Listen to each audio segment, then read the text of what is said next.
Hello, welcome along. It's getting a bit hot down here on planet Earth, so let's cool down and take a quick trip across the universe. It's a brand new Fun Kids Science Weekly. My name's Dan. This is the show where we explore the incredible universe around us to find some of those science secrets that have slithered away, that have hidden themselves from human eyes before, and we uncover them and make some huge discoveries. Now this week, if you love space, you'll love the episode. If you love Formula One and racing, you'll love this episode. We are chatting to Emma Mosley, who has been looking at the links of how space exploration has made race cars even faster.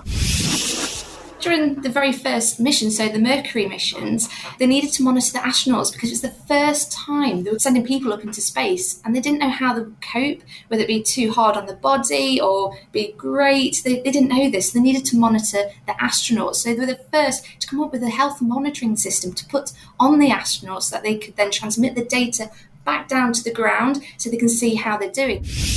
Also, we'll go to Deep Space High to take a look at space storms.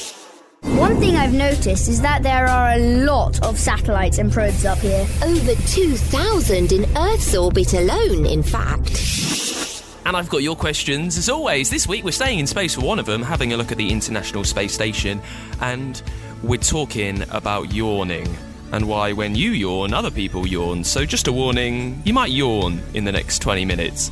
It's on the way in a brand new Fun Kids Science Weekly. Let's kick things off with your science in the news. More blistering heat waves and storms have swept right across Europe. Experts have said they would be virtually impossible without human-caused climate change. Burning fossil fuels have contributed to a lot of this. They've made heat waves in China 50 times more likely. A study has found it's made the heat wave we've got in Britain right now 2.5 degrees hotter than normal. It sounds tiny, but it makes a huge difference. And all societies are completely unprepared for deadly extreme heat. And we need to work to fix things quickly. That's what the expert scientists have said. Also, a European space telescope has launched from Florida on a quest to find what the universe is really made of. The Euclid mission will make a huge 3D map of space to try and answer some questions about dark matter and dark energy. Now, dark matter takes up a huge amount of everything. It's about 70% of all of the universe. But we don't know much about it because it doesn't reflect light. And because we don't know that, we can't properly answer questions about what the universe is made of. It'll travel 1.5 million kilometres away to look at light that we can see very closely, figure out how it bends and moves, because that might show where dark matter is in the way. I love this. I love that scientists are always asking questions, that there's something we don't know and we can't really properly know because we can't see it. So we've used other methods of experiments to figure out what it all really means. And here's some good news. People can swim in the river Seine again. It's a huge river in France. It runs right through Paris, the capital. Now, swimming in it has been banned for a century, but over £1 billion have been spent to clean it up, and it will be used in the Paris Olympics next year. Some of the swimming events will be there, and after that, it will be so clean that maybe locals, Parisians themselves, can take a dip in the river Seine. Let's check in with Technomum then. Technomum is a genius. One of the smartest people that help make this show. She knows all about gadgets and gizmos, tech that we use every day and how they help us out. This week, we're learning about the brilliant engineering behind gadgets with Tim and his mum and how they work in sports. We're watching the tennis and finding out exactly how the umpires know if a ball is in or out. Technomum, with the Institution of Engineering and Technology, advancing and sharing technology. Now, I never really understand why Mum likes watching tennis so much. She's normally very happy watching turbo gadgets or science news, and so am I. But two blokes bashing a ball around sounds pretty boring to me. So why do you like watching tennis, Mum? There's not much space-age technology going on there. What are you talking about? There's stacks of cool technology in tennis. In fact, most sports. Look. First off, those balls. They're packed with technology. Did you know they can make some balls slow and others fast just by changing their composition? In a tournament, every single ball used has to meet the exact same standards. They can't use any old ball. That takes a lot of engineering. And check out that racket. Yeah, he's a bit loud. No, his tennis racket. Same stuff as you'd find on the space shuttle. I don't remember space shuttle astronauts playing much tennis. I would have thought the lack of gravity would have made it a bit difficult. Very funny, love. I mean the material they're made out of. Carbon fibre is super light, which helps to make the players' reactions faster. The heads of rackets are also bigger these days because engineers worked out it gave them a bigger sweet spot to clobber the ball with. And even his clothing is designed to be as light and cool as possible, so he can concentrate on the game. Hang on, he's going to serve. Shush a minute. That was never out. What a joke. Well, there's some more engineering in action for you. The sensors that tell when the ball goes out. That one must be faulty. It was in by a mile. I thought it was the bloke sitting in the high chair there. Doesn't he just press the buzzer? No, it's an electronic line judge. They've used them in tennis for years to help stop arguments. Over the years, they've used all sorts. Pressure sensors, sensors to detect magnetised or electrically conductive tennis balls, infrared laser beams. These days, it's mostly high-definition video cameras. But it's not just tennis where they're used. They're used at the finish line of athletics races and football matches. It seems like everyone's taking sport very seriously. I thought it was meant to be a game. That reminds me of something Mum once told me. Hang on, Mum. Didn't you tell me it's not the winning that matters, it's the taking part that counts? Shouldn't players just be enjoying the game and not worrying about being faster and better and winning all the time? That's a very good point, Tim. Some people do think that all the technology gets in the way of the game. But the way I see it, if the players are playing better and the game is faster and more accurate, well, it's loads more exciting. Now we're getting to the good part, so can you be a love and shush a bit? How much longer does it go on for? It's only a few more hours. Go and read a book. It won't kill you. But Turbo Gadgets is on soon. But there's Turbo Gadgets right here in the tennis match. Technomum, with the Institution of Engineering and Technology, advancing and sharing technology. Let's get to your questions then. If you have anything sciencey that you want answered on the show, there is a few ways that you can get in touch. I'd love you to be the star of the whole thing. I'd love to hear how curious you are. You can do that by leaving it as a voice note at funkidslive.com or on the free Fun Kids app. Make sure you drop your name. Leave your question as well so I can say hello. Also, you can do it on Apple Podcasts. That's what RSF 500 has done, who wants to know, how do people in space, astronauts, actually know where the International Space Station is? Well, the position of the ISS is always being tracked, and it travels fast. It goes around the Earth 16 times in one day. You can get there as quick as 4 hours after being launched from planet Earth. 8 spaceships can be connected to it all at once, and they can use classic methods of exploration by charting fast-spinning neuron stars called pulsars, which pretty much stay in the same place. So that shows where they are. It's a bit like, right, take a right by that star, a left by that galaxy, and you'll find it. It's that kind of thing. So they know where the space station is at a certain time because they're always tracking it. They aim for it. They know how long it will take them to get there. And using thrusters, they're able to accelerate and steer in space to get them closer. The real tricky part is when they need to catch up and dock at a very precise position. Thank you so much for the question. This has also been sent in through Apple Podcasts. A user called I Love Guinea Pigs 12. If that's you, thank you very much for your question. And I'm very happy that you love guinea pigs. They want to know, why when I see someone yawn, do I want to yawn as well? Here's what's amazing. Experts don't exactly know. They think it might have evolved through evolution to keep us on our toes and aware. Way back, when we were cave people and there were predators all around, you needed to be on guard. So if you saw someone yawning, you figured out they were tired, it might make you yawn, it might kick your brain into high gear and make you realise you're a bit tired, so you need to be extra vigilant and aware because other people feel tired. It's also to do with something scientists call social mirroring.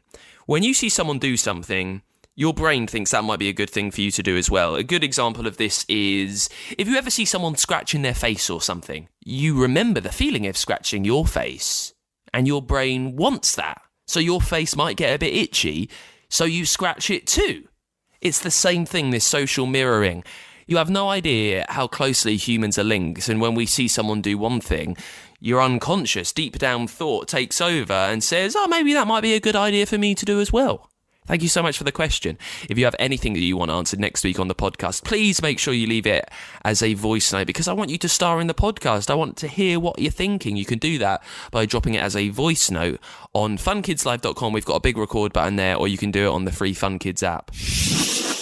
It's the Fun Kids Science Weekly. Now, you might be fascinated by the Formula One right now. You might be more fascinated to know that space technology is helping the cars to go even faster. We can find out more with Emma Mosley from the National Space Centre, our good mates. Emma, thank you for being there. Thank you for having me. How did you start the research first in how space tech is still being used in F1 and how it's changed racing history? Where did you begin looking things up? Well, NASA have on their website a thing called spin-offs, where they describe all the technology that they've created for the space missions, including Apollo, and how it's made its way into everyday life. And there's quite a few things that have made their way through the different industries, and including F1. So let's talk about how we keep the drivers safe. Spacesuits, we know them. They look big, they look cumbersome, they're squashed full of oxygen. And racing suits are a lot sleeker than that. But I know that over the last 4 or 5 decades, spacesuits have influenced racing suits. How? Well, after the sad disaster of Apollo 1, they wanted to create spacesuits to be fireproof. And looking through the different materials, they worked with a company called DuPont, who already had a fireproof material called Nomex. And Apollo 12 astronaut Pete Conrad, he was an amateur racer and he really enjoyed racing. And at one race meet, he met Bill Simpson, a professional racer who also made safety equipment. And he was telling him about this wonder material Nomex that NASA was using and its fireproof qualities. So you're able to move around and not be strapped in and stuck without being able to move the steering wheel. So it was a great material to use. So they used it, and also Hinchman as well, working with the DuPont chemical company. So it was such a good material and very handy that all the drivers loved it, and it's moved across from Indy 500 all the way to F1. Wow, fireproof material that's light and flexible. I know that that's not the only way kind of developments in spacesuits have kept drivers safe. They do things now where they monitor all of your vital signs. So this is your heartbeat, how much you're sweating, what your breathing is like. I know that space has affected that. How much so? Well, during the very first mission, so the Mercury missions, they needed to monitor the astronauts because it was the first time they were sending people up into space, and they didn't know how they would cope, whether it be too hard on the body or be great. They didn't know this. They needed to monitor the astronauts. So they were the first to come up with a health monitoring system to put on the astronauts so that they could then transmit the data back down to the ground so they can see how they're doing. And one of those things was to monitor the heart rate and also how much they're breathing, so a respirometer as well. And this technology is just improved over the years. So many companies have taken the knowledge gained from these missions and created health systems. So today we now have our smartwatches monitoring our heart rate and blood oxygen, to now the gloves of an F1 driver having a 3mm sensor. If there's an accident, the medics can instantly see the health of the driver. That's amazing. I love the constant developments that we're using to make drivers safe, but it also spreads across into, well, simply making the car faster. And if you look at an F1 car now, it's got so much going on. They're getting thinner, they're getting lighter and quicker.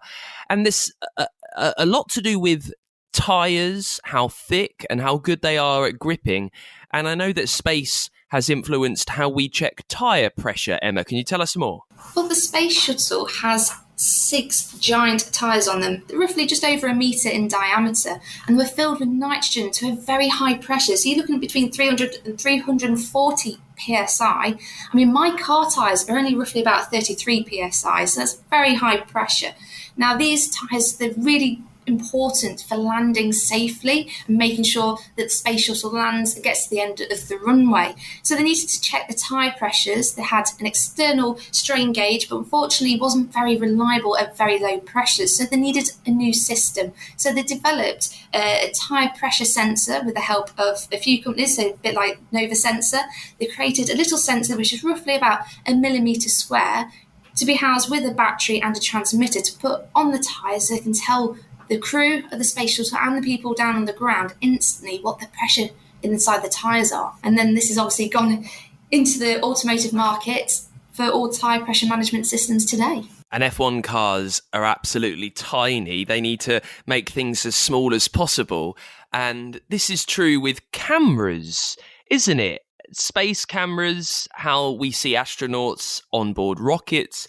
has directly affected not just F1 cars today, but also cameras that we might use when we go on holiday with our families, GoPro, things like that. Tell us more about these conductor image sensors cameras. So yeah, NASA in the 90s wanted to create cheaper, faster, better spacecraft so they could do more when they're observing in space or for communications, things like that. So they needed to research new technologies to completely push the boundaries of what they could do. And one of the scientists, Eric Fossum at Jet Propulsion Laboratories, managed to create this is a big name, a complementary metal oxide semiconductor, or also known as CMOS imaging sensors. Now, the very first one was done in Japan, but he managed to get a setup where it worked really well, where it used very low amount of power in comparison to the other technology, which were called charge-coupled devices that was in use at the time. So this is great. It uses less power. It's also a lot smaller. So it means it takes up less room. It's also lighter, which is great for things like GoPros. So they took the technologies after it was all licensed and patented and created small cameras that we can use if you're going surfing or skateboarding, things like that you could show what you get up to. So your eye viewpoint of what you see as you do it, and that's great. And that also means now we can have cameras in the F1 car, in the cockpit, the helmet cam for the F1 driver, and these cameras are everywhere. They're in your smartphone, your laptops, here in everyday life. Now, if you're in the UK at the moment and you're heading towards your summer holidays, the National Space Centre is a brilliant place to check out. Emma, can you just tell us about some things that you've got going on up in Leicester to keep us busy for the next couple of months? Over the summer, we've got a solar system summer, and we'll be talking about the solar system, so you can make your very own solar system to fold up and pop in your wallet. We're going to have UVB charms that you can make yourself while talking about solar flares. We're going to be making comets in front of everyone, so you can see what a comet is made of and how we can make one here in the Space Centre. So there's lots going on. So much going on. You can find out everything about it. Just get to spacecentre.co.uk. Emma Mosley, thank you for joining us. Thank you for having me. Let's get to this week's Dangerous Stand, where we look at some of the most mean, weird, strange, unique and dangerous things in the universe. This week, we're looking at a plant that is stuffed full of poisons. You'll find the white snakeweed plant in North America, and it's spread to be a weed and a pest across different parts of the world. Its green stem and leaves rise to white, fluffy, spiky buds. It can grow to about 2 meters tall, and it is chock-a-block full of a poison called trematol. Now, it was eaten by a lot of cows, and it makes them very sick. It doesn't kill the cow, just makes them very unwell. The real trouble, though, is when the cows make milk and humans drink it. That poison from the white snakeweed festers in the cow. It grows, it becomes even more deadly, and then it kicks in. Now, hundreds of years ago, when humans first went to America, we didn't really have a lot. We had to live off the land. We didn't really know anything about this poison. So humans back then would drink the cow's milk, not knowing it had been poisoned with the white snakeweed, and it did real damage. It made people extremely sick. Many people died. It's estimated that snakeweed poisoning killed thousands of people during the first years of settlers exploring the USA, simply because they didn't know the milk that they were eating was poisoned. And that is why this simple little plant, chock-a-block full of dangerous stuff, the white snakeweed, goes straight into our Dangerous Dan list. Before we finish up this week, I think we can squeeze in a quick trip to the smartest school in the solar system. We're heading to Deep Space High. For the last few weeks, we've been catching up with Professor Pulsar, Sam, Stats, Quark, learning all about space weather. This week, it's all about Space Store, which is a way to predict the effect of space weather on satellites. And we're taking a trip to the far side of the sun to see stereo. Deep Space High, Intergalactic Weather Watch. Jump into a wormhole and travel to Deep Space High, the school in space. But hurry, because lessons are about to begin.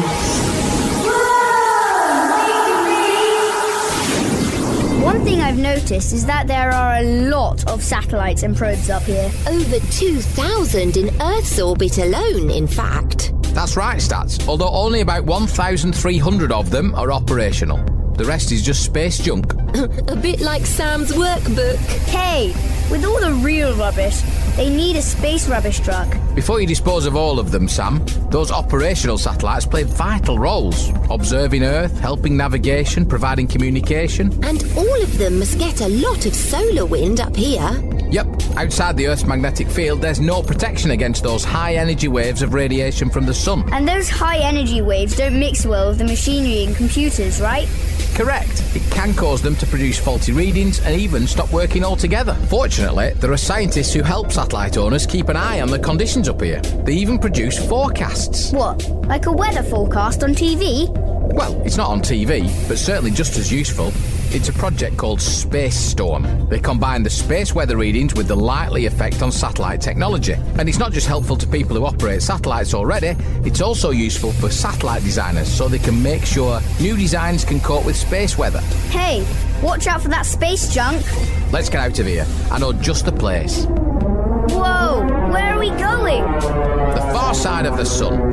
Should be a bit quieter there. That's better. No one here but us. Not totally alone. What's that doing out here? That's stereo.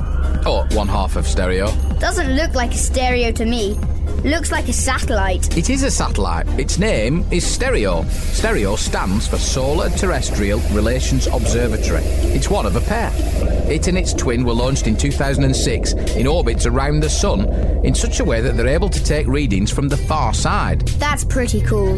The measurements they've taken help give a full picture of the whole sun, not just the part you can see from Earth. The more of the sun that can be measured, the better that scientists can predict space weather. And there's a lot to measure. The sun is massive. You're right, it is. And next time we'll be getting even closer, so make sure you bring your sunglasses. Class dismissed. Deep Space High, Intergalactic Weather Watch. With support from the Science and Technology Facilities Council. Find out more at funkidslive.com/space. We'll have another trip across the solar system to the smartest school that's out there, Deep Space High, at the same time next week.